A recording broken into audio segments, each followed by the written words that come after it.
Breaking news from Channel 9 NBC. I'm Carey here to bring you the following message.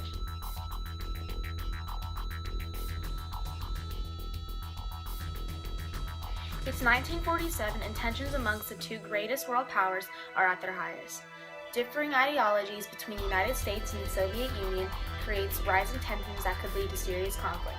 The two nations have the most powerful weapon, the atomic bomb, that could destroy the entire world.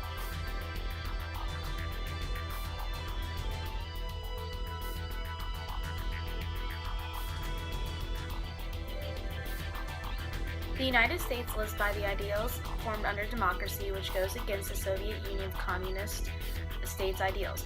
After World War II, weaker nations surrounding the Soviet Union are most susceptible to being controlled by communists.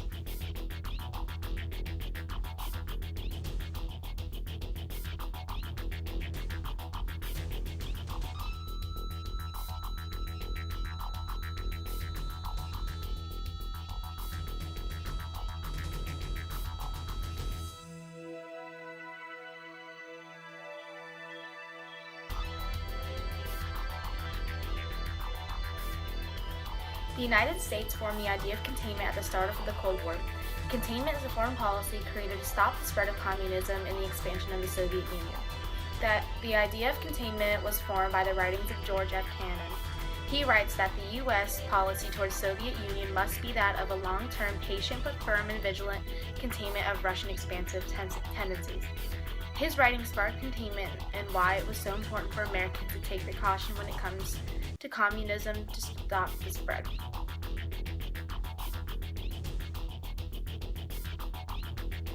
As President Harry Truman, I am here to tell Americans that it is the United States' obligation to fight for the rights of those countries who are trying their best to resist communism. Communism is a serious threat to the states and is extremely dangerous to its civilians. I believe that it must be the policy of the United States to support free people who are resisting attempted subjection by armed minorities or by outside pressures. The idea of containment is implemented in many strategical ways. In the Truman Doctrine, Americans have the obligation to help Turkey and Greece economically, financially, militarily, and morally for being able to resist communist control in any other country that is willing to do the same. Providing help in preventing the spread of communism makes tensions between the U.S. and Soviet Union even higher during the Cold War.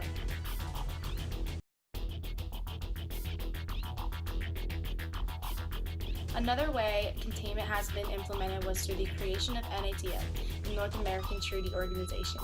This is a military alliance in Western Europe that follows the ideas of an attack on one is attack on all. This alliance is vital in containing communism. If one country was attacked or even threatened, then the other countries, including the United States, would step in and fight back.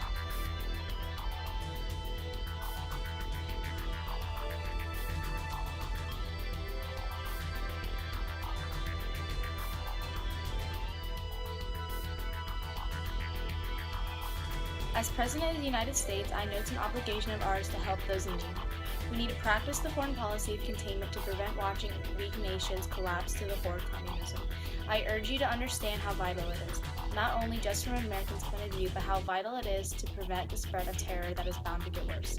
Even though tensions with the Soviet Union are extremely high, especially for us going against their communistic ideals, we must continue as Americans and help push through this terrible time and stop the spread.